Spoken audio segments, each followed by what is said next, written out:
सुना आपकी तबीयत ठीक नहीं है, क्या हुआ? मैं जो कल आया अच्छा ते I have seen this building. ਇਹ ਜਿਹੜੀ ਸਾਹਮਣੇ ਬਿਲਡਿੰਗ ਤੁਹਾਨੂੰ ਨਜ਼ਰ ਆ ਰਹੀ ਹੈ, ਇਹ ਸਟੇਟ ਲਾਈਫ ਬਿਲਡਿੰਗ ਕਹਿਲਾਂਦੀ ਹੈ। ਹੁਣ ਇਹ ਕਦੀਮ ਦੁਕਾਨ ਹੈ ਜਿਹੜੀ ਕਦੀ ਫੋਟੋ ਮਲਦੀ ਹੁੰਦੀ ਸੀ, ਫਿਰ ਉਹ ਫੋਟੋ ਖਾਨ ਕੋਲ ਹੈ। ਠੀਕ ਠਾਕ ਹੋ ਮਸਜਿਦ ਤੇ ਜਿਹੜੀ ਬਿਲਡਿੰਗ ਮੈਂ ਤੁਹਾਨੂੰ ਵਿਖਾਣਾ ਚਾਹਨਾ ਉਹ ਬਿਲਡਿੰਗ ਹੈ ਸਾਹਮਣੇ। अच्छा सर देख रहे हो ਇਹਦਾ ਕੰਮ। अस्सलाम वालेकुम। सुना आपकी तबीयत ठीक नहीं है, क्या हुआ? अच्छा ओ अच्छा, ड्रिप भी लगी है मैंने सुना आपको। अच्छा बैठे आप बैठे। दूसरे ये जावेद डॉक्टर मार्केट में, अच्छा उसको दिखाया। ओ कैसे आपकी तबीयत? अल्लाह का शुक्र है। ये तो पकड़े 10,000 रुपये, ठीक है, ये आपके महीने का। तो अब बेहतर है तबीयत? बस दवाई खा रही हूँ। दवाई खाएं। उम्र का भी तकाजा है, सर्दियां भी आ गई हैं, मौसम तब्दील हो रहा है। और ये कि फिर हम खिचड़ी पका सर्दी में बाहर ना निकले। निकलती नहीं। हाँ अच्छा करती है, नहीं निकलती तो। लेकिन किसी को भी कसम दिला कि मैं निकलती हूँ। बस अभी निकल। अभी उठी हूँ मैं। अच्छा पानी पीने के लिए कोई भी नहीं। सही। चले अल्लाह खैर करे। घर वाले सारे ठीक ठाक थे। अल्लाह का शुक्र है।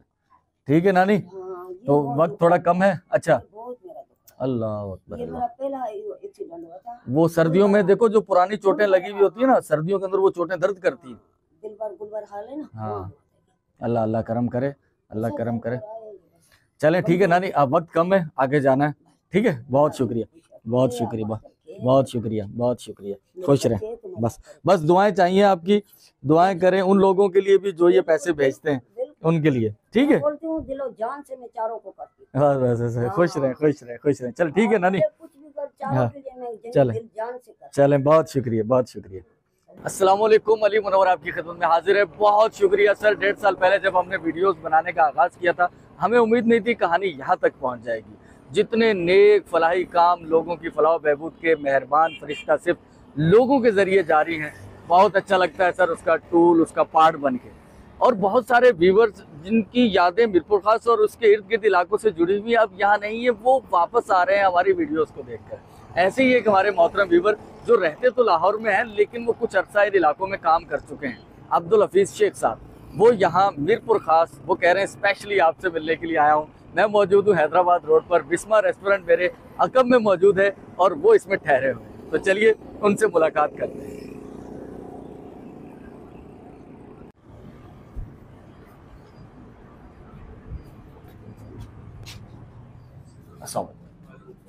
सर कैसे मिजाज हैं, खैरियत से? अब्दुल हफीज़ शेख साहब जी, अस्सलाम वालेकुम। तो मेरे साथ मौजूद है हफीज़ शेख साहब। हफीज़ शेख साहब का ताल्लुक डायरेक्ट तो मीरपुर खास से नहीं है, लेकिन कारोबार के सिलसिले में चूँकि आर्किटेक्चर हैं तो चिपरो शहर तक आना जाना रहा है। तो अब काफ़ी अरसे के बाद हमारी वीडियोस देखने की वजह से और दिलचस्पी पैदा हुई और खुसूसी तौर पर मिलने के लिए मेरे को खास तशरीफ लाए। कैसे हैं हफीज़ शेख साहब? खैरियत से हैं, तबीयत ठीक है? चले आ जाए हैदराबाद रोड पर। और शेख साहब का ताल्लुक चूंकि लाहौर से है तो वो प्रेफर करते हैं ज्यादा पंजाबी में बात करना। तो ये पहला कुछ मीरपुर खास की तारीख का पंजाबी दे विच व्लॉग होने वाला है। तो फिर कितना वाह जी बिल्कुल। किस तरह लगा? काफी अरसे बाद आए हो मीरपुर खास। बिल्कुल बहुत अच्छा लगा जी मैनू। और खास तौर पे डेवलपमेंट बहुत ज्यादा हो गई हैदराबाद रोड के उत्ते ते खासी डेवलपमेंट हो गई। बहुत लगता ही नहीं कि मीरपुर है। अच्छा, लगता है जिस तरह। तो पहली बारी मीरपुर खास तुसी कदों आए सी? पहली बारी ते मैं 15 साल पहला 15 साल पहले आए सी मीरपुर खास। ठीक। छिपरो मैं एक ऑयल मिल डिजाइन की थी। ओह अच्छा। फिर घर डिजाइन किए ने काफी। अच्छा। उस तो अलावा एक मंदिर भी डिजाइन किया। अच्छा सही, एक मंदिर, एक ऑयल मिल ते कुछ घर भी डिजाइन किए हैं। जी जनाब। सही। तो ते ऑल व्यूअर पंजाबी दे विच मैं चूंकि फ्लुएंट उर्दू च गल करदा रहना ज्यादा चाहो ते ਉਰਦੂ ਚ ਵੀ ਗੱਲ ਕਰ ਸਕਦੇ ਹੋ, ਪੰਜਾਬੀ ਚ ਵੀ ਕਰ ਸਕਦੇ ਹੋ। ਤੁਸੀਂ ਜ਼ਿਆਦਾ ਪਸੰਦ ਕਰਦੇ ਹੋ ਪੰਜਾਬੀ ਚ ਗੱਲ ਕਰਨਾ? ਨਹੀਂ, ਕੋਈ ਗੱਲ ਨਹੀਂ, ਦੋਨੋਂ ਹੀ ਕਰ ਲੈਂਦੇ ਔਰ ਹੋ? ਅੰਗਰੇਜ਼ੀ ਚ ਵੀ ਗੱਲ ਕਰ ਅੱਛਾ, ਸਕਦੇ ਨਹੀਂ ਹੋ ਅੰਗਰੇਜ਼ੀ ਸਾਡੀ ਜਿਹੜੀ ਹੈ ਨਾ ਉਹ ਬਹੁਤ ਵਧੀਆ ਹੈ ਤੇ ਤੁਹਾਨੂੰ ਸ਼ਾਇਦ ਸਮਝ ਨਾ ਆਵੇ।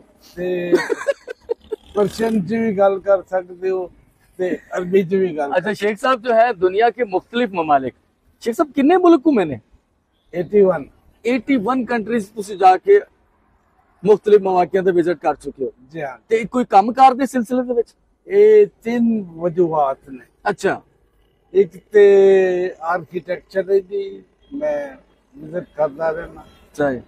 Number 2 tourism. ਟੂਰਿਜ਼ਮ। ਜੀ ਹਾਂ। ਠੀਕ ਠੀਕ ਠੀਕ। ਇਹ ਸਾਡੀ ਸਭ ਤੋਂ ਵੱਡੀ ਬਿਲਡਿੰਗ ਹੈ ਮੀਰਪੁਰ ਖਾਸ ਦੀ, ਜ਼ੁਬੈਦਾ ਹਾਈਟਸ। ਇਹ ਮੇਰਾ ਖਿਆਲ ਹੈ ਕਿ ਹੁਣ ਕੁਝ ਅਰਸਾ ਪਹਿਲੇ ਬਣੀ ਨੇ, ਸ਼ਾਇਦ ਤੁਸੀਂ ਪਹਿਲੇ ਵੇਖੀ ਹੋਵੇ। ਨਹੀਂ, ਪਹਿਲੇ ਨਹੀਂ ਵੇਖੀ, ਇਹ ਫਿਰ ਬਾਅਦ ਦੇ ਵਿੱਚ ਹੀ ਡਿਵੈਲਪਮੈਂਟ ਹੋਈ। ਤੇ ਇਸ ਤਰ੍ਹਾਂ ਕਰਦੇ ਹਾਂ ਕਿ ਤੁਹਾਨੂੰ ਮੀਰਪੁਰ ਖਾਸ ਦੇ ਮੁxtਲਿਫ ਇਲਾਕੇ ਘੁਮਾਉਂਦੇ ਹਾਂ, ਠੀਕ ਹੈ ਨਾ? ਇਹ ਤੇ ਹੈਦਰਾਬਾਦ ਰੋਡ ਹੈ, ਹੁਣ ਕਿਸੇ ਹੋਰ ਇਲਾਕੇ 'ਚ ਚੱਲਦੇ ਹਾਂ, ਠੀਕ ਹੈ? ਠੀਕ। ਤੇ ਸ਼ੇਖ ਸਾਹਿਬ ਅਸੀਂ ਇਸ ਵੇਲੇ ਮੌਜੂਦ ਹਾਂ ਗੁਲਿਸਤਾਨ ਬਲਦੀਆ, ਠੀਕ ਹੈ? ਇੱਥੇ ਆਫਿਸਿਸ ਨੇ ਜਿਹੜੇ ਸਿਟੀ ਸ਼ਹਿਰ ਦੀ ਇੰਤਜ਼ਾਮੀਆ ਕਾਰਪੋਰੇਸ਼ਨ, ਉਹਨਾਂ ਦੇ ਡਿਪਟੀ ਕਮਿਸ਼ਨਰ ਸਾਹਿਬਾਨ ਹੋ ਗਏ, ਮੁਖਤਿਆਰਕਾਰ ਸਾਹਿਬਾਨ ਹੋ ਗਏ, ਉਹਨਾਂ ਦੇ ਆਫਿਸਿਸ ਨੇ। ਤੇ ਇਹ ਜਿਹੜੀ ਸਾਹਮਣੇ ਬਿਲਡਿੰਗ ਤੁਹਾਨੂੰ ਨਜ਼ਰ ਆ ਰਹੀ ਹੈ, ਇਹ ਸਟੇਟ ਲਾਈਫ ਬਿਲਡਿੰਗ ਕਹਿਲਾਂਦੀ ਹੈ ਹੁਣ। ਲੇਕਿਨ ਇਸ ਤੋਂ ਪਹਿਲੇ ਇੱਥੇ ਇੱਕ ਹਵੇਲੀ ਹੁੰਦੀ ਸੀ ਜਿਹੜੀ ਜਿਨ੍ਹਾਂ ਲੋਕਾਂ ਨੇ ਮੀਰਪੁਰ ਖਾਸ ਸ਼ਹਿਰ ਨੂੰ ਵਸਾਇਆ ਸੀ, ਮੀਰ ਮਾਨਕਾਣੀ ਸਰਕਾਰ ਤਾਲਪੁਰ, ਉਹਨਾਂ ਦੀ ਇੱਕ ਇੱਥੇ ਹਵੇਲੀ ਹੁੰਦੀ ਸੀ। ਔਰ ਇਹਦੇ ਬਿਲਕੁਲ ਪਿੱਛੇ ਅਕਬ ਦੇ ਵਿੱਚ ਇੱਕ ਛੋਟਾ ਕਿਲਾ ਹੁੰਦਾ ਸੀ। ਅੱਛਾ। ਕੱਚਾ ਕਿਲਾ ਮੀਰਪੁਰ ਖਾਸ ਦਾ। ਅੱਛਾ। ਉਹ ਕਿਲਾ ਖਤਮ ਹੋ ਚੁੱਕਿਆ, ਹੁਣ ਉਹਦੇ ਪਿੱਛੇ ਇੱਕ ਇਮਾਮ ਬਾਰਗਾਹ ਹੈ ਤੇ ਉਹਦੇ ਅੱਗੇ ਫਰੰਟ ਤੇ ਜਿਹੜੀ ਹਵੇਲੀ ਸੀ ਉਹਨੂੰ ਵੇਚ ਦਿੱਤਾ ਉਹਨਾਂ ਨੇ। ਇੱਥੇ ਹੁਣ ਬਣ ਗਈ ਸਟੇਟ ਲਾਈਫ ਦੀ ਬਿਲਡਿੰਗ ਤੇ ਮੀਰਪੁਰ ਖਾਸ ਦੀਆਂ ਖੂਬਸੂਰਤ ਬਿਲਡਿੰਗਾਂ ਦੇ ਵਿੱਚੋਂ ਇੱਕ ਬਿਲਡਿੰਗ ਸ਼ੁਮਾਰ ਹੁੰਦੀ ਹੈ। ਤੇ ਇਹਦਾ ਜਿਹੜਾ ਸਾਹਮਣੇ ਤੁਹਾਨੂੰ ਆਰਕੀਟੈਕਚਰ ਇਹਦਾ ਉਹ ਨਜ਼ਰ ਆ ਰਿਹਾ, ਡਿਜ਼ਾਈਨ ਕਿਹਦਾ ਲੱਗ ਰਿਹਾ? ਤੇ ਬਿਲਕੁਲ ਹੀ बेहतरीन है जनाब। अच्छा। और देखने ਨੂੰ ਤੇ ਲੱਗਦਾ ਕਿ ਜਿਸ ਤਰ੍ਹਾਂ ਇਹ ਮੀਰਪੁਰ ਚ ਹੀ ਹੈਗਾ। अच्छा, अगर सिर्फ ਇਹਨੂੰ ਵੇਖਿਆ ਜਾਵੇ ਤੇ ਹਾਂ ਬਿਲकुल बेहतरीन। ठीक ठीक ठीक। तो मेरे सारे ਵੇਖਣ ਵਾਲੇ ਜਿਹੜੇ ਸਾਡੇ ਨਾਜ਼ਰੀਨ ਨੇ, ਸ਼ੇਖ ਸਾਹਿਬ ਚੂੰਕਿ ਆਰਕੀਟੈਕਚਰ ਨੇ ਤੇ ਉਹਨਾਂ ਦੀ ਖਾਹਿਸ਼ ਸੀ ਕਿ ਮੀਰਪੁਰ ਖਾਸ ਦੇ ਵਿੱਚ ਮੁxtਲਿਫ ਜਿਹੜੀਆਂ ਇਮਾਰਤਾਂ ਨੇ ਜਿਹੜੀਆਂ ਇੱਕ ਡਿਜ਼ਾਈਨ ਦਾ ਕੋਈ ਸ਼ਾਹਕਾਰ ਹੋ ਸਕਦੀਆਂ ਨੇ, ਉਹ ਉਹਨਾਂ ਨੂੰ ਵਿਖਾਇਆ ਜਾਵੇ। ਇਹ ਕੁਝ ਬਿਲਡਿੰਗਾਂ ਤੇ ਅਸੀਂ ਨਵੀਆਂ ਵਿਖਾਈਆਂ ਨੇ ਇਹਨਾਂ ਨੂੰ, ਤੇ ਹੁਣ ਇੱਕ ਪੁਰਾਣੀ ਬਿਲਡਿੰਗ ਦੀ ਤਰਫ ਲੈ ਕੇ ਚੱਲਦੇ ਆ ਜਿਹੜੀ ਪ੍ਰੀ ਪਾਰਟੀਸ਼ਨ ਬਣੀ ਸੀ। ਉਹ ਠੀਕ ਹੈ, ਇਹ ਸਟੇਸ਼ਨ ਵੀ ਤੁਹਾਨੂੰ ਵਿਖਾਉਂਦੇ ਆ। ਚਲੋ ਆ ਜਾਓ ਫਿਰ। ਇਸ ਪਾਸੇ ਸਾਡੇ ਹੈ ਅਯੂਬ ਨਗਰ ਤੇ ਪੁਰਾਣਾ ਇਹਨੂੰ ਆਖਦੇ ਸਨ ਨਟਪਾੜਾ, ਤੇ ਅਸੀਂ ਮੌਜੂਦ ਹਾਂ ਖਰੀ ਕੁਆਟਰ ਵਾਲੇ। ਇਹ ਜਿਹੜਾ ਖਰੀ ਕੁਆਟਰ ਦਾ ਇਲਾਕਾ ਹੈ, ਇਹ ਪਾਕਿਸਤਾਨ ਬਣਨ ਤੋਂ ਪਹਿਲੇ ਇੱਥੇ ਸ਼ੇਖ ਸਾਹਿਬ ਗੋਦਾਮ ਹੁੰਦੇ ਸਨ। ਅੱਛਾ। ਜਿਹੜੇ ਲੋਕ ਆਪਣੀ ਅਜਨਾਸ ਲੈ ਕੇ ਆਉਂਦੇ ਸਨ, ਉਹ ਇੱਥੇ ਸਟੋਰ ਵੀ ਹੁੰਦੀ ਸੀ, ਇੱਥੇ ਵਿਕਦੀ ਵੀ ਸੀ ਪਾਰਟੀਸ਼ਨ ਤੋਂ ਪਹਿਲੇ, ਅਨਾਜ ਗੱਲਾ ਜਾਂ ਜੋ ਵੀ ਚੀਜ਼ਾਂ। ਤੇ ਜਿਹੜੀ ਬਿਲਡਿੰਗ ਮੈਂ ਤੁਹਾਨੂੰ ਵਿਖਾਣਾ ਚਾਹੁੰਦਾ ਉਹ ਬਿਲਡਿੰਗ ਹੈ ਸਾਹਮਣੇ। ਅੱਛਾ ਸਰ ਦੇਖ ਰਹੇ ਹੋ ਇਹਦਾ ਕੰਮ, ਲੱਕੜੀ ਦਾ ਕੰਮ ਹੋਇਆ ਉੱਤੇ। ਇਹ ਅੱਜ ਕੱਲ ਘੱਟ ਹੁੰਦਾ ਹੈ ਲੱਕੜੀ ਦਾ ਵੀ, ਤੇ ਉਸ ਤੋਂ ਬਾਅਦ ਹੈ ਜਿਹੜੀ ਮੀਨਾਕਾਰੀ ਹੋਈ। ਹਾਂ, ਇਹ ਵੀ ਬੜੀ ਡਿਜ਼ਾਈਨਿੰਗ ਜਿਹੜੀ ਬਣੀ ਹੋਈ ਆ। ਤੇ ਇਹ ਬਿਲਡਿੰਗ ਵੀ ਕੁਝ 1940 ਦੇ ਲਗਭਗ ਦੀ ਹੈ। ਅੱਛਾ। ਤੇ ਇਹਦੀ ਇੱਕ ਹੋਰ ਵੀ ਜਿਹੜੀ ਅਹਿਮ ਗੱਲ ਹੈ ਕਿ ਜਿਹੜੇ ਮਸੂਦ ਰਾਣਾ ਸਾਹਿਬ ਪਾਕਿਸਤਾਨ ਦੇ ਇੱਕ ਲੈਜੈਂਡਰੀ ਸਿੰਗਰ ਹੁੰਦੇ ਸਨ, ਆਹੋ, ਉਹ ਸੁਣਿਆ ਹੈ ਕਿ ਆਪਣੇ ਗਾਣ ਦਾ ਜਿਹੜਾ ਬਾਕਾਇਦਾ ਰੇਡੀਓ ਤੋਂ ਆਗਾਜ਼ ਕੀਤਾ, ਉਸ ਤੋਂ ਪਹਿਲੇ ਇੱਥੇ ਉਹ ਆਪਣੇ ਦੋਸਤਾਂ ਯਾਰਾਂ ਨਾਲ ਬੈਠਦੇ ਹੁੰਦੇ ਸਨ। ਅੱਛਾ। ਇੱਥੇ ਗੱਪਸ਼ਪ ਕਰਦੇ ਹੁੰਦੇ ਸਨ ਤੇ ਦੋਸਤਾਂ ਨੂੰ ਜਿਹਦਾ ਸ਼ੌਕੀਆ ਗਾਣੇ ਸੁਣਾਇਆ ਕਰਦੇ ਹੁੰਦੇ ਸਨ। ਮਾਸ਼ਾਅੱਲਾ। ਤੇ ਉਸ ਤੋਂ ਬਾਅਦ ਫਿਰ 1952-54 ਦੇ ਵਿੱਚ ਉਹ ਰੇਡੀਓ ਚਲੇ ਗਏ ਹੈਦਰਾਬਾਦ, ਤੇ ਉੱਥੋਂ ਮਾਸ਼ਾਅੱਲਾ ਪਪੂਲਰ ਹੋ ਗਏ। ਮਾਸ਼ਾਅੱਲਾ। ਤੇ ਇਸ ਬਿਲਡਿੰਗ ਦੇ ਨਾਲ ਹੀ ਇੱਕ ਹੋਰ ਬਿਲਡਿੰਗ ਹੈ। ਅੱਛਾ। ਉਹ ਵੀ ਤੁਹਾਨੂੰ ਵਿਖਾਉਂਦੇ ਆ ਜਾਓ। ਓਕੇ। ਇਹਦੇ ਨਾਲ ਹੀ ਇੱਕ ਹੋਰ ਬਿਲਡਿੰਗ ਹੈ ਨਾ, ਤੇ ਉਹ ਵੀ ਉੱਤੇ ਡੇਟ ਵੀ ਲਿਖੀ ਹੋਈ ਹੈ, ਸਨ ਵੀ ਲਿਖਿਆ ਹੋਇਆ। ਇਹਦੇ ਉੱਤੇ ਸਨ ਨਹੀਂ ਲਿਖਿਆ ਹੋਇਆ, ਲੇਕਿਨ ਇਹ ਇੰਨਾ ਆਈਡੀਆ ਹੈਗਾ ਕਿ 1940 ਤੋਂ ਪਹਿਲੇ ਦੀ। ਤੇ ਸ਼ੇਖ ਸਾਹਿਬ ਇਧਰਲੇ ਪਾਸੇ ਸਾਡੇ ਸਟੇਸ਼ਨ ਹੈ ਮੀਰਪੁਰ ਖਾਸ ਦਾ, ਜਿਹੜਾ 1926 ਚ ਬਣਿਆ ਹੈ, ਇਸ ਪੈਟਰੋਲ ਪੰਪ ਤੋਂ ਪਰਲੇ ਪਾਸੇ। ਅੱਛਾ। ਇੱਥੇ ਜਿਹੜਾ ਮੈਂ ਤੁਹਾਨੂੰ ਵਿਖਾਣਾ ਚਾਹ ਰਿਹਾ ਉਹ ਇਹ ਵਾਲੀ ਬਿਲਡਿੰਗ ਹੈ, ਜਿਹੜਾ ਕਦੀ ਇੱਕ ਰੈਸਟੋਰੈਂਟ ਹੁੰਦਾ ਸੀ, ਉਸਮਾਨੀਆ ਰੈਸਟੋਰੈਂਟ, ਬੜਾ ਮਸ਼ਹੂਰ। ਜਿੱਦਾਂ ਮੈਂ ਉੱਥੇ ਜ਼ਿਕਰ ਕੀਤਾ ਮਸੂਦ ਰਾਣਾ ਸਾਹਿਬ ਦਾ ਕਿ ਉੱਥੇ ਵੀ ਬੈਠਦੇ ਸਨ, ਤੇ ਇੱਥੇ ਵੀ ਇਹ ਸਾਹਮਣੇ ਇੱਕ ਦਰਖਤ ਹੈ, ਇਹਦੇ ਲਾਗੇ ਛਾਗੇ ਕੋਈ ਅਬਦੁੱਲਾ ਮੋਚੀ ਹੁੰਦਾ ਸੀ, ਠੀਕ ਹੈ ਨਾ। ਤੇ ਉਹ ਸੁਣਿਆ ਹੈ ਕਿ ਮਸੂਦ ਰਾਣਾ ਸਾਹਿਬ ਉਹਨਾਂ ਕੋਲ ਵੀ ਸ਼ਾਮ ਦੇ ਵੇਲੇ ਬੈਠ ਕੇ ਕੋਈ ਗੱਪਾਂ ਛੱਪਾਂ ਮਾਰਨੀਆਂ, ਦੋਸਤ ਯਾਰ ਇਕੱਠੇ ਹੋ ਜਾਣਾ। ਤੇ ਇਹ ਜਿਹੜੀ ਬਿਲਡਿੰਗ ਹੈ ਇਹ ਵੀ 45 ਕੁਝ 46 ਜਾਂ 45 ਦੇ ਜ਼ਮਾਨੇ 'ਚ ਕਿਤੇ ਬਣੀ ਹੈ, 46 ਦੇ ਵਿੱਚ। ਤੇ ਜਿੱਦਾਂ ਹੀ ਬਣੀ ਹੈ ਤੇ ਪਾਰਟੀਸ਼ਨ ਹੋ ਗਿਆ ਤੇ ਉਹ ਜਿਹੜੇ ਹਿੰਦੂ ਮਾਲਕ ਸਨ ਇਹਦੇ ਉਹ ਇੱਥੋਂ ਫਿਰ ਮਾਈਗ੍ਰੇਟ ਕਰ ਗਏ। ਮੈਂ ਜਦੋਂ ਕੱਲ ਆਇਆ ਅੱਛਾ। ਤੇ I have seen this building. ਓ ਤੇ ਮੈਨੂੰ ਦੇਖ ਕੇ ਤੇ ਬੜਾ ਹੀ ਅੱਛਾ ਲੱਗਾ ਕਿ ਇਤਨੀ ਵੱਡੀ ਲੰਮੀ ਚੌੜੀ ਬਿਲਡਿੰਗ ਸਟੇਸ਼ਨ ਦੀ। ਜੀ ਹਾਂ। ਔਰ ਸੁਣਨ ਚ ਇਹ ਹੈ ਕਿ ਪਲੇਟਫਾਰਮ ਜਿਹੜਾ ਇਹ ਵੀ ਪਾਕਿਸਤਾਨ ਦਾ ਸਭ ਤੋਂ ਵੱਡਾ ਪਲੇਟਫਾਰਮ। ਅੱਛਾ, ਇਹ ਵੀ ਅਸੀਂ ਵੀ ਸੁਣਦੇ ਰਹੇ ਸੀ, ਲੇਕਿਨ ਇਹ ਕਿਸੇ ਜ਼ਮਾਨੇ ਦੇ ਵਿੱਚ ਹੈ ਸੀ ਇਹ ਰਿਕਾਰਡ। ਅੱਛਾ, ਹੁਣ ਸ਼ਾਇਦ ਨਹੀਂ ਹੈ। ਨਹੀਂ ਅਜੇ ਵੀ ਹੈ। ਹਾਂ। ਪਲੇਟਫਾਰਮ ਬਹੁਤ ਲੰਬਾ ਹੈ। ਹਾਂ, ਇਹ ਉੱਥੋਂ ਸ਼ੁਰੂ ਹੋ ਕੇ ਪੁਰਾਣੇ ਫਾਟਕ ਤੋਂ ਸ਼ੁਰੂ ਹੋ ਕੇ ਜੀ ਹਾਂ, ਤੇ ਅੱਗੇ ਨਵਾਬਸ਼ਾਹ ਰੇਲਵੇ ਲਾਈਨ ਤੱਕ ਉਹ ਕਾਫੀ ਦੂਰ ਤੱਕ ਜਾ ਰਿਹਾ ਬਹੁਤ ਬਹੁਤ। ਹੈ। ਇਹ ਕੀ ਤੁਸੀਂ ਤੇ ਆਰਕੀਟੈਕਚਰ ਹੋ, ਇਹ ਕਿਹੜਾ ਤਰਜ਼ੇ ਤਾਮੀਰ ਕਹਿਲਾਂਦਾ ਹੈ? ਇਹ ਮੋਲੀਆ ਆਰਟ ਹੈ। ਅੱਛਾ, ਮੈਂ ਤੈਨੂੰ ਅੰਗਰੇਜ਼ੀ ਆਰਟ ਸਮਝਦਾ ਰਿਹਾ। ਅੱਛਾ ਨਹੀਂ, ਅੱਛਾ, ਇਹ ਇਦਾਂ ਦਾ ਤਰਜ਼ੇ ਤਾਮੀਰ ਮੁਗਲੀ ਹੁੰਦਾ ਹੈ। ਇਹ ਮੋਲੀਆ ਹੁੰਦਾ ਹੈ। ਅੱਛਾ ਅੱਛਾ। ਤੇ ਤੁਸੀਂ ਤੇ ਪਾਕਿਸਤਾਨ ਦੇ ਹੋਰ ਵੀ ਸਟੇਸ਼ਨ ਵੇਖੇ ਹੋਣਗੇ। ਆਹੋ, ਲਾਹੌਰ ਦਾ ਸਟੇਸ਼ਨ ਸਭ ਤੋਂ ਵੱਡਾ ਸਟੇਸ਼ਨ ਹੈ। ਔਰ ਲਾਹੌਰ ਦਾ ਜਿਹੜਾ ਹੈ ਉਹ ਅੰਗਰੇਜ਼ਾਂ ਦਾ ਇਸ ਤਰ੍ਹਾਂ ਲੱਗਦਾ ਜਿਸ ਤਰ੍ਹਾਂ ਕਿਲਾ ਹੋਵੇ। ਅੱਛਾ। ਔਰ ਉਹਦਾ ਤੇ ਖੈਰ ਜਵਾਬ ਹੀ ਕੋਈ ਨਹੀਂ, ਇੰਡੀਆ ਚ ਵੀ ਤੇ ਪਾਕਿਸਤਾਨ ਚ। ਅੱਛਾ, ਮੈਂ ਸੁਣਿਆ ਸੀ ਕਿ ਦਿੱਲੀ ਔਰ ਲਾਹੌਰ ਇਹਨਾਂ ਦੇ ਸਟੇਸ਼ਨ ਕੋਈ ਮਿਲਦੇ ਜੁਲਦੇ ਨੋ ਨੇ। ਨੋ। ਅੱਛਾ ਅੱਛਾ ਅੱਛਾ, ਇਹ ਡਿਫਰੈਂਟ ਹੈ ਬਿਲਕੁਲ। ਦਿੱਲੀ ਵੱਡਾ ਜ਼ਰੂਰ ਹੈ, ਅੱਛਾ। ਲੇਕਿਨ ਜੋ ਤਰਜ਼ੇ ਤਮੀਰ ਲਾਹੌਰ ਦਾ ਹੈ, ਲਾਹੌਰ ਕਮਾਲ ਦਾ ਹੈ। ਅੱਛਾ, ਸਾਨੂੰ ਵੀ ਅੱਜ ਪਹਿਲੀ ਵਾਰੀ ਪਤਾ ਲੱਗ ਗਿਆ ਹੈ ਕਿ ਇਹ ਜਿਹੜਾ ਤਰਜ਼ੇ ਤਾਮੀਰ ਹੈ ਇਹ ਲਾਹੌਰ ਮੁਗਲੀਆ ਤਰਜ਼ੇ ਤਾਮੀਰ ਹੈ। ਬਿਲਕੁਲ। ਹਾਂ, ਤੇ ਅੱਛਾ ਲੱਗਾ ਸਟੇਸ਼ਨ ਸਾਡਾ। ਬਹੁਤ 1928 ਦੇ ਵਿੱਚ ਤੇ 1926 ਦੇ ਵਿੱਚ ਇਹ ਤਾਮੀਰ ਹੋਇਆ ਜਿਹੜਾ ਹੈ। ਇਹ 1928 ਲਿਖਿਆ ਹੈ। ਇਹ ਪੋਰਸ਼ਨ ਜਿਹੜਾ ਸੀ 1928 ਚ ਤਾਮੀਰ ਹੋਇਆ। ਇਹ ਸੈਕੰਡ ਪੋਰਸ਼ਨ ਸੀ। ਫਰਸਟ ਪੋਰਸ਼ਨ ਉਹ ਸੀ ਜਿੱਥੇ ਉਹ ਘੜਿਆਲ ਲੱਗਾ ਹੋਇਆ। ਅੱਛਾ, ਉਹ 1926 ਦੇ ਵਿੱਚ ਬਣਿਆ ਸੀ। ਚਲੋ ਦੋ ਪਾਰਟੀਸ਼ਨਾਂ ਦੇ 2 ਸਾਲ ਦਾ ਫਰਕ 2 ਸਾਲ ਦਾ ਫਰਕ ਹੈ। ਤੇ ਇੱਥੇ ਇੱਕ ਹੋਰ ਚੀਜ਼ ਵੀ ਹੈ। ਇੱਥੇ ਆਖਦੇ ਨੇ ਕਿ ਜਦੋਂ 1942 ਦੇ ਵਿੱਚ ਜਾਂ 41 ਦੇ ਵਿੱਚ ਸ਼ਾਇਦ ਜਾਂ 38 ਦੇ ਵਿੱਚ 39 ਚ ਕਾਇਦੇ ਆਜ਼ਮ ਰਹਿਮਤੁल्लाह ਅਲੈਹ ਬਾਨੀ ਪਾਕਿਸਤਾਨ ਜਦੋਂ ਇੱਥੇ ਤਸ਼ਰੀਫ ਲਿਆਏ ਸਨ ਤੇ ਇਹ ਜਿਹੜੀਆਂ ਸੀੜੀਆਂ ਨੇ, ਇਹ ਜਿਹੜੀਆਂ ਰੇਲਵੇ ਓਵਰਹੈਡ ਬ੍ਰਿਜ ਬਣਿਆ ਹੈ ਤੇ ਉਹ ਇਹਨਾਂ ਸੀੜੀਆਂ ਤੋਂ ਉਤਰ ਕੇ ਕਿ ਸੀੜੀ ਦੇ ਉੱਤੇ ਹੀ ਕਿਤੇ ਖੜੇ ਹੋ ਕੇ ਉਹਨਾਂ ਨੇ ਜਿਹੜੇ ਇੱਥੇ ਲੋਕ ਆਏ ਸਨ ਨੁਮਾਇੰਦੇ ਉਹਨਾਂ ਨਾਲ ਕੁਝ ਗੁਫ਼ਤਗੂ ਵੀ ਕੀਤੀ ਸੀ। ਓਹੋ, ਹਾਂ, ਇਹ ਇੱਕ ਯਾਦਗਾਰ ਚੀਜ਼ ਹੈ ਸਾਡੇ ਵਾਸਤੇ। ਤੇ ਇਸ ਪਲੇਟਫਾਰਮ ਇਹ ਜਿਹੜਾ ਮੁਸਾਫਰਖਾਨਾ ਹੈ ਇਹਦੀ ਇੱਕ ਹੋਰ ਖਾਸੀਅਤ ਹੁੰਦੀ ਸੀ ਕਿ ਪੂਰੇ ਪਾਕਿਸਤਾਨ ਦੇ ਵਿੱਚ ਆਖਰੀ ਵਕਤ ਤੱਕ 2 ਪਰਾਂ ਵਾਲੇ ਪੰਖੇ ਸਿਰਫ ਐਸੇ ਸਟੇਸ਼ਨ ਤੇ ਮੌਜੂਦ ਸਨ। ਹੁਣ ਤੇ 15 ਸਾਲ 10 ਸਾਲ ਪਹਿਲੇ ਉਹ ਆਖਰੀ ਪੰਖਾ ਵੀ ਉਤਾਰ ਲਿਆ ਗਿਆ। ਮੈਂ ਜਾਣਨਾ ਚਾਹਨਾ ਕਿ ਮਸਜਿਦ ਕਦੋਂ ਬਣੀ ਸੀ ਤੇ ਅੱਜ ਕੱਲ ਕੀ ਇਹਦਾ ਮੁਸਰਫ ਹੈਗਾ? ਬਾਹਰ ਤੇ ਦੁਕਾਨਾਂ ਵੀ ਨੇ। ਹਾਂ, ਇਹ ਜਿਹੜੀਆਂ ਦੁਕਾਨਾਂ ਨੇ ਇਹ ਮਸਜਿਦ ਦੇ ਜਾਂ ਤੇ ਰੈਂਟ ਤੇ ਹੋਣਗੀਆਂ ਜਾਂ ਇੱਕ ਪਗੜੀ ਤੇ ਉਹ ਜਿੱਦਾਂ ਵੇਚ ਵੀ ਦਿੰਦੇ ਨੇ ਤੇ ਰਹਿੰਦੀ ਉਹ ਮਿਲਕੀਅਤ ਮਸਜਿਦ ਦੀ ਹੈ ਜੀ। ਤੇ ਇਹ ਮਸਜਿਦ ਇਹਦੇ ਨਾਲ ਮਸਜਿਦ ਦਾ ਕੋਈ ਖਰਚ ਵਗੈਰਾ ਵੀ ਉਹਦੇ ਚ ਹਿੱਸਾ ਪੈ ਜਾਂਦਾ ਹੋਏਗਾ। ਤੇ ਇਹ ਮਸਜਿਦ ਪਾਕਿਸਤਾਨ ਬਣਨ ਤੋਂ ਬਾਅਦ ਚ ਬਣੀ। ਬਾਅਦ ਹਾਂ, ਇਹ ਮੇਨ ਮਰਕਜ਼ੀ ਜਾਮਿਆ ਮਸਜਿਦ ਤੇ ਨਹੀਂ ਗਈ ਮੀਰਪੁਰ ਖਾਸ ਦੀ, ਲੇਕਿਨ ਇਹਨੂੰ ਇੱਕ ਮਰਕਜ਼ੀ ਹੈਸੀਅਤ ਹਾਸਿਲ ਹੈ। ਮਰਕਜ਼ੀ ਜਿਹੜੀ ਉਹ ਜਾਮਿਆ ਮਸਜਿਦ ਸਟੇਸ਼ਨ ਤੇ ਜਿਹੜਾ ਪੂਰੀ ਪਾਰਟੀਸ਼ਨ ਬਣੀ ਹੋਈ ਹੈ, ਲੇਕਿਨ ਇਹਨੂੰ ਇੱਕ ਖਾਸ ਮੁਕਾਮ ਹਾਸਿਲ ਹੈ।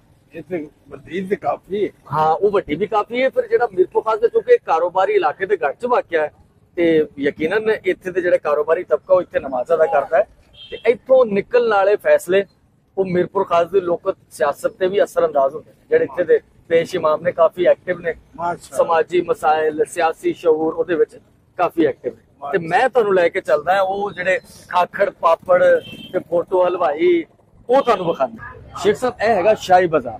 ਅੱਛਾ, ਇਹਨੂੰ ਹੁਣ ਸੁਨਾਰ ਬਾਜ਼ਾਰ ਆਖਦੇ ਨੇ, ਲੇਕਿਨ ਇਹ ਕਦੀ ਇਹ ਮੁਕੰਮਲ ਸ਼ਾਹੀ ਬਾਜ਼ਾਰ ਹੁੰਦਾ ਸੀ ਮੀਰਪੁਰ ਖਾਸ ਦਾ। ਇੱਥੇ ਉਹ ਦੁਕਾਨ ਵਾਕਿਆ ਹੈ ਜਦੋਂ ਤੁਸੀਂ ਜ਼ਿਕਰ ਕੀਤਾ ਸੀ ਫੋਟੋ ਹਲਵਾਈ ਦੀ। ਉਹ ਇਹ ਕਦੀਮ ਦੁਕਾਨ ਹੈ ਜਿਹੜੀ ਕਦੀ ਫੋਟੋ ਮਲਦੀ ਹੁੰਦੀ ਸੀ, ਫਿਰ ਉਹ ਫੋਟੋ ਖਾਨ ਖੋਲਾ। ਅੱਛਾ, ਹੁਣ ਉਹਨਾਂ ਦੀ दूसरी तीसरी जनरेशन ਜਿਹੜੀ ਇੱਥੇ। अस्सलाम वालेकुम सर, कैसे हैं? खैरियत से? ठीक है। ਤੇ ਇਹ ਆਸਿਫ ਸਾਹਿਬ ਨੇ, ਤੇ ਇਹ ਹੁਣ ਉਹਨਾਂ ਦੀ 3rd ਜਨਰੇਸ਼ਨ ਜਿਹੜੀ ਇੱਥੇ ਹੁਣੇ ਕੰਮ ਕਰ ਰਹੀ ਹੈ। ਪਿਸਤੇ ਦਾ ਹਲਵਾ ਇਹਨਾਂ ਦਾ ਖਾਸਾ ਮਸ਼ਹੂਰ ਹੈ। ਫੋਟੋ ਹਲਵਾਈ ਸ਼ਾਹੀ ਬਾਜ਼ਾਰ ਪੁਰਾਣੇ ਲੋਕ ਜਿਹੜੇ ਨੇ ਉਹ ਅਜੇ ਤੱਕ ਇਹਨਾਂ ਨੂੰ ਯਾਦ ਕਰਦੇ ਨੇ। ਇਹ ਹਲਵਾ ਇਹ ਪਿਸਤੇ ਦਾ ਹਲਵਾ ਹੈ। ਇਹ ਤੁਹਾਨੂੰ ਚੈੱਕ ਵੀ ਕਰਾਵਾਂਗੇ, ਤੁਹਾਨੂੰ ਖਾਖੜ ਪਾਪੜ ਵੀ ਖਵਾਵਾਂਗੇ, ठीक है ना। दाल वाला जी तुसी वीडियो भी देखी है, ठीक है ना। चेक करें, आप चेक करें। ठीक है आसिफ भाई, बहुत शुक्रिया। तो शेख साहब ਅਸੀਂ ਆ ਗਏ ਉਹ ਸ਼ਾਹੀ ਬਾਜ਼ਾਰ ਦੇ ਨਾਲ ਹੀ ਹੈ, ਮੈਡੀਸਨ ਮਾਰਕੀਟ ਹੈ, ਚਾਕੀਪਾੜਾ। ਤੇ ਜਿਹੜਾ ਤੁਸੀਂ ਜ਼ਿਕਰ ਕੀਤਾ ਖਾਖੜ ਪਾਪੜ, ਤੁਸੀਂ ਵੀਡੀਓ ਵੇਖੀ ਹੋ, ਉਹਨਾਂ ਦੀ ਦੁਕਾਨ ਤੇ ਆ ਗਏ ਅਸੀਂ। ਆ ਜਾਓ।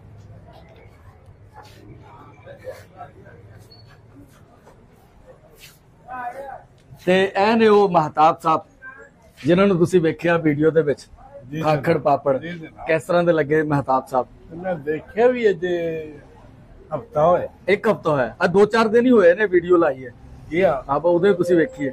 ਆ ਜਾਓ ਫਿਰ ਤੁਹਾਨੂੰ ਖਾਖੜ ਪਾਪੜ ਖਵਾਈਏ, ਬੈਠੋ।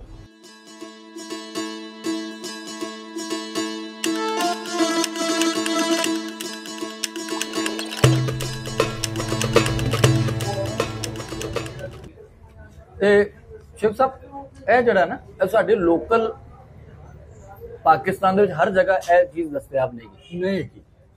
ਇਹ ਇਹਨਾਂ ਇਲਾਕਿਆਂ ਜਿਹੜੇ ਰਾਜਸਥਾਨ ਗੁਜਰਾਤ ਇਹਨਾਂ ਦੇ ਇਲਾਕਿਆਂ ਦੇ ਨਾਲ ਕਨੈਕਟ ਹੁੰਦੇ ਸੀ ਪ੍ਰੀ ਪਾਰਟੀਸ਼ਨ, ਇਹ ਸਪੈਸ਼ਲੀ ਗੁਜਰਾਤੀ ਜਿਹੜੇ ਲੋਕ ਨੇ ਉਹਨਾਂ ਦੇ ਖਾਣੇ 'ਚ ਨਾਰਮਲ ਰੂਟੀਨ ਦਾ ਹਿੱਸਾ ਹੁੰਦਾ ਹੈ। ਉਹ ਲੋਕ ਇਹਨੂੰ ਖਾਂਦੇ ਖਾਖੜ ਤੇ ਨਾਲ ਦਾਲ, ਚਨਿਆਂ ਦੀ ਦਾਲ ਦੇ ਨਾਲ ਇਹ ਪਾਪੜ ਖਾਦੇ ਜਾਂਦੇ ਨੇ। ਅਸੀਂ ਲੋਕ ਰੋਟੀ ਖਾਂਦੇ ਨੇ, ਉਹ ਲੋਕ ਉਹਨਾਂ ਦਾ ਲੰਚ ਡਿਨਰ ਵੀ ਇਹਦੇ ਨਾਲ ਹੋ ਜਾਂਦਾ। ਤੇ ਸ਼ੇਖ ਸਾਹਿਬ ਕਿਦਾਂ ਫਿਰ ਨਾश्ता ਵਧੀਆ ਲੱਗਾ? हो गया, मजा आया, खाखड़ पापड़ खा लिया तुसी जी।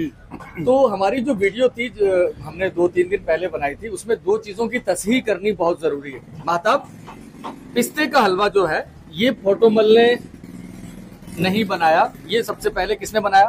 हाजी फोटो खान हमारे नाना ने। और ये जो खाखड़ पापड़ है ये किसने शुरू किया? हाजी मोहम्मद रमजान हमारे दादा ने।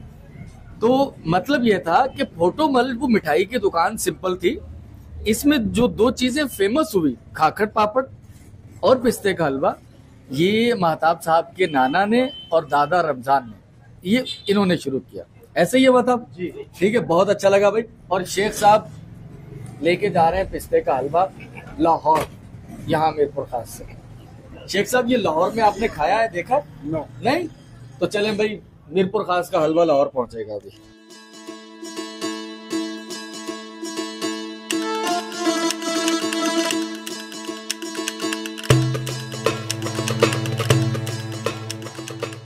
शेख साहब ए शहर दा मरकजी इलाका है,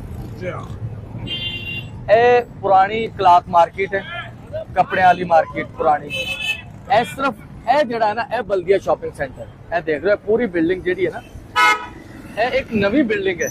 ते ए हुण शहर दे जेड़े ज्यादातर दुकाना कारोबारी वो इत्थे मुंतकिल हो चुके हैं। वैसे खिसकपुरा शाही बाजार हुंदा सी, अजे भी उत्थे ने, लेकिन हुण एक बड़ा कारोबारी मरकज बन गया मीरपुर खास का।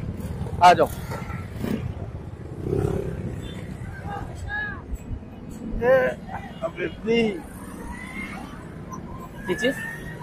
छोटा हाँ ये वो ड्रिंक है, सोडा ड्रिंक जिन्हों कहते सॉफ्ट ड्रिंक, सोडे वाले। सोडे का नाम हवेली रखे, बस वो हवेली अल्लाह जानता हूँ की पीछे वजह तस्मिया है, हवेली सोडा रख देता उन्होंने नाम इधर। वरना हवेली एक रेस्टोरेंट है लाहौर से मेरे ख्याल है, वो जरा बादशाही मस्जिद के किले दे कोल कोई है ना। लाहौर कदों आना? लाहौर कदों आना है?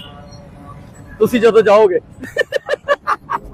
ते शेख साहब तुसी हुण करो आराम, ठीक है, शाम नूं फिर मुलाकात हुंदी है, तैयार रहना। रात दा खाना फिर दोस्तां दे नाल गैदरिंग दे विच इंशाअल्लाह, ठीक है। चलें जी, तुसी आराम करो तो फिर करते हैं मुलाकात। माइक अच्छी रख लीजिए, ठीक है। बहुत शुक्रिया, बहुत शुक्रिया।